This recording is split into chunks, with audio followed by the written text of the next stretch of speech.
السلام علیکم۔ آج کا ہمارا خلاصہ ہے ہوائی، جس کو بیگم اختر ریاض الدین صاحبہ نے تصنیف فرمایا۔ خلاصہ آپ اس طرح شروع کریں گے: دنیا کے حسین سفروں کا شوق مجھے ہمیشہ سے رہا، لیکن اتنے لمبے سفر کے تصور سے پیٹ میں ہول اٹھنے لگے۔ میاں 3 ماہ پہلے ہی جا چکے تھے تو میں نے چھوٹی بیٹی کو ساتھ لیا اور چل دیے۔ پہلا قیام ہمارا کلکتہ ہوا۔ وہاں کی پولیس اور کسٹم آفیسر سیاحوں کو بہت تنگ کرتے ہیں۔ وہاں سے ہم ہانگ کانگ اور ہانگ کانگ سے ٹوکیو روانہ ہوئے۔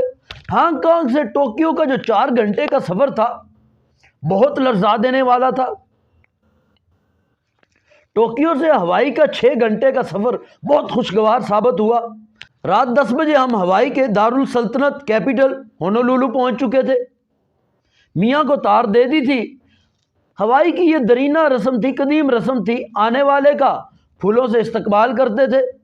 میری امید بھی یہی تھی کہ میاں پھولوں کے ساتھ استقبال کے لیے پہنچے ہوں گے، لیکن وہ حسب معمول غائب تھے۔ تو ہم ہائی رائز ہاسٹل پہنچے۔ عظیم اونچی اونچی عمارتیں، بتیاں جل رہی ہیں، طلبہ بیٹھے پڑھ رہے ہیں، لیکن میاں موجود نہیں۔ ان کو نہ پا کر غصہ بھی آ رہا تھا اور پریشانی بھی بڑھ رہی تھی۔ اتنے میں ایک کار لڑکیوں سے لدی ہوئی وہاں آ کے رکی۔ انجان لڑکیاں گلے میں ہاتھ ڈالنے لگی تو پچھلی کار میں میاں ریاض الدین صاحب بھی مسکراتے ہوئے چلے آ رہے تھے۔ تو پتہ چلا کہ جو ہوائی کا وقت ہے وہ جاپان سے 24 گھنٹے پیچھے ہے، اس لیے تار پڑنے میں گڑبڑ ہو گئی۔ اگلے دن میں نے بیٹی کے ساتھ مل کر سارے گھر کی صفائی کی اور شام کو ہم سیر کے لیے نکل پڑے۔ بہت خوبصورت جزیرہ ہے، ہر طرف سبزہ ہی سبزہ، ڈھلتے سورج میں بحر الکاہل کروٹیں لے رہا تھا۔ قدرت نے اور انسانوں نے مل کر اس کو انتہائی خوبصورت بنا دیا تھا۔ وہاں کی سپر مارکیٹ امریکہ کی سرمایہ داری کا مکمل مظاہرہ ہے۔ ہر چیز کثرت اور فراوانی سے تھی، جس کو دیکھ کر عورتوں کی آنکھیں اور بٹوے کھل جاتے ہیں۔ وہاں ہر چیز اس بہتات اور کثرت سے تھی کہ وہاں ان چیزوں کو دیکھ کر انسان افریقہ اور ایشیا کی بھوک کا تصور بھی نہیں کر سکتا۔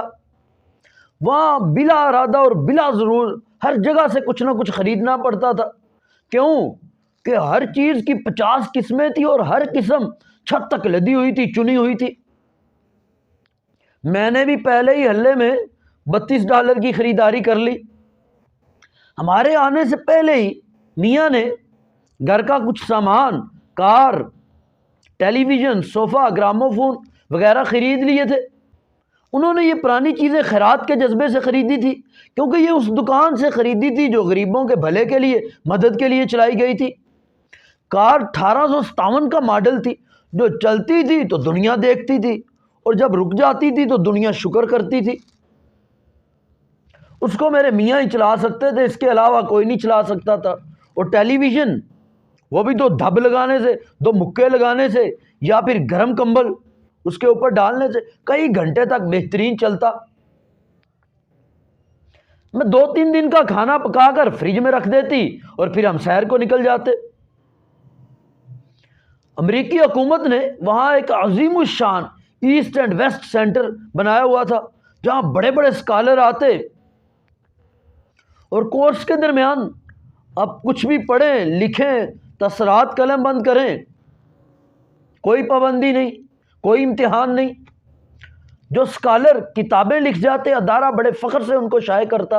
بہت خوبصورت جگہ تھی، دنیا کے ہر ملک کے طلبہ وہاں آتے۔ بین الاقوامی طلبہ کا ربط وہ بھی ایک تعلیمی حیثیت رکھتا تھا۔ یقیناً یہ خلاصہ سمجھ میں آ گیا ہوگا، لیکن جلدی سے اس کو ایک بار رپیٹ کرتے ہیں۔ اب خلاصہ اس طرح شروع کریں گے: دنیا کے حسین سفروں کا شوق مجھے ہمیشہ سے رہا، لیکن اتنے لمبے سفر کے تصور سے پیٹ میں ہول اٹھنے لگے۔ میاں 3 ماہ پہلے ہی جا چکے تھے، چھوٹی بیٹی کو ساتھ لیے تو چل دیے۔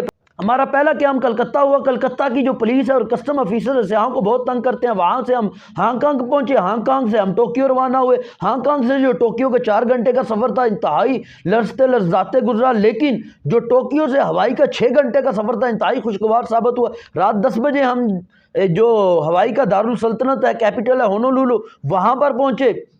میاں کو تار دے دی تھی، اور وہاں کی یہ درینہ رسم ہے کہ آنے والوں کا پھولوں سے استقبال کرتے ہیں، تو امید یہ تھی کہ میاں جی جو میاں صاحب ہیں، میاں ریاض الدین صاحب، وہ میرے استقبال کے لیے پہنچے ہوں گے، لیکن وہ حسب معمول غائب تھے، ہمیں ان کا پتہ اور ڈریس بھی معلوم نہیں تھا، تو ہم ہائی رائز ہاسٹل پہنچے، وہاں پر بڑی بڑی عمارتیں تھیں، بتیاں جل رہی تھی، طلبہ پڑھ رہے تھے، لیکن میاں موجود نہیں تھے۔ ان کی عدم موجودگی، ان کے نہ ہونے کی وجہ سے غصہ بھی آ رہا تھا اور پریشانی بھی بڑھ رہی تھی۔ اتنے میں ایک کار لڑکیوں سے لدی ہوئی وہاں پہ رکی، اور انجان لڑکیوں نے آگے ہار پہنانے شروع کر دیے، تو پچھلی کار میں میاں ریاض الدین صاحب بھی مسکراتے ہوئے آ رہے تھے۔ تو پتہ یہ چلا کہ جو ہوائی کا وقت ہے وہ جاپان سے 24 گھنٹے پیچھے ہے، اس لیے یہ جو تھی تار پڑنے میں گڑبڑ ہو گئی۔ اگلے دن میں نے بیٹی کے ساتھ مل کر سارے گھر کی صفائی کی اور سیر کرنے کے لیے چلے گئے جزیرے کی۔ جزیرہ انتہائی خوبصورت تھا، سبزہ تھا ہر طرف، اور جو شام کے وقت ڈھلتے سورج میں جو بحر الکاہل تھا وہ کروٹیں لے رہا تھا۔ قدرت اور انسانوں نے مل کر اس جزیرے کو انتہائی خوبصورت بنا دیا تھا۔ وہاں کی جو سپر مارکیٹ تھی وہ امریکہ کی سرمایہ داری کا مکمل مظاہرہ تھی، وہاں دنیا کی ہر چیز موجود تھی جس کو دیکھ کر عورتوں کی آنکھیں اور بٹوے کھل جاتے تھے۔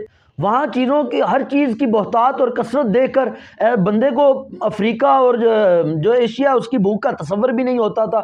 وہاں بلا ارادہ اور بلا ضرورت کچھ نہ کچھ خریدنا پڑتا تھا، کیونکہ ہر چیز کی 50 قسمیں تھی اور ہر قسم جو چھت تک چنی ہوئی تھی۔ میں نے بھی پہلے ہی ہلے میں $32 کی خریداری کر لی۔ میاں جو تھے انہوں نے میرے آنے سے پہلے ہی گھر کا کچھ سامان، کار، ٹیلی ویژن، گراموفون وغیرہ خرید رکھے تھے۔ وہ انہوں نے یہ خیرات کے جذبے سے پرانی چیزیں خریدی تھی، کیونکہ یہ اس دکان سے خریدی گئی تھی جو غریبوں کے مدد کے لیے چلائی گئی تھی۔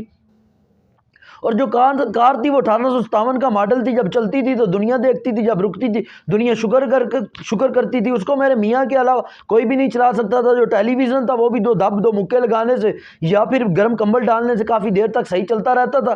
میں 2-3 دن کا کھانا اکٹھا پکا کے فریج میں رکھ دیتی تھی، پھر ہم سیر کو چلے جاتے۔ وہاں پہ امریکی حکومت نے ایک عظیم الشان ایسٹ اینڈ ویسٹ سینٹر بنایا ہوا تھا، جہاں بڑے بڑے اسکالر کو وہ مرکز کے اور سینٹر کے خرچے پر بلایا جاتا۔ کورس کے دوران آپ کچھ بھی پڑھیں، کچھ بھی لکھیں، اور کوئی بھی تاثرات قلم بند کریں، کوئی پابندی نہیں تھی، کوئی امتحان نہیں تھا۔ جو اسکالر کتابیں لکھ جاتے، سینٹر ان کو بڑے فخر سے شائع کرتا۔ وہاں یہ انتہائی خوبصورت جگہ تھی، یہاں ہر ملک کے طلبہ آتے، اور جو طلبہ کا بین الاقوامی ربط تھا یہ بھی ایک تعلیمی حیثیت رکھتا تھا۔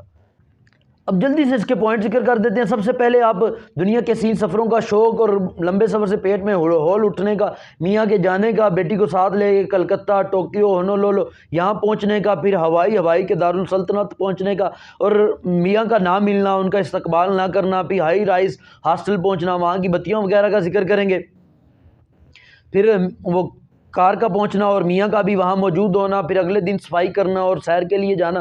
جزیرہ انتہائی خوبصورت اس کا بتائیں گے، اور وہاں کی جو سپر مارکیٹ تھی وہاں ہر چیز کا موجود ہونا، وہاں سے غربت کا تصور بھی محسوس نہ ہونا، ان چیزوں کا ذکر کریں گے، اور جو میں نے خریداری کی اس کا ذکر کریں گے، اور میاں نے جو چیزیں پہلے ہی خرید رکھی تھی کار وغیرہ اس کا ذکر کریں گے، اور کار جو پرانی تھی اس کا پرانے ہونے کا ذکر کریں گے۔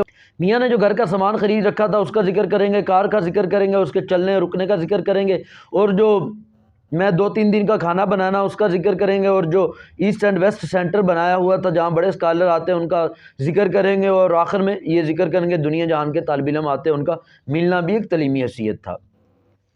یقیناً یہ خلاصہ سمجھ میں آ گیا ہوگا، یاد ہو گیا ہوگا۔ اس خلاصے کو ایک بار لکھ لیں، انشاءاللہ پھر زندگی بھر نہیں بھولے گا۔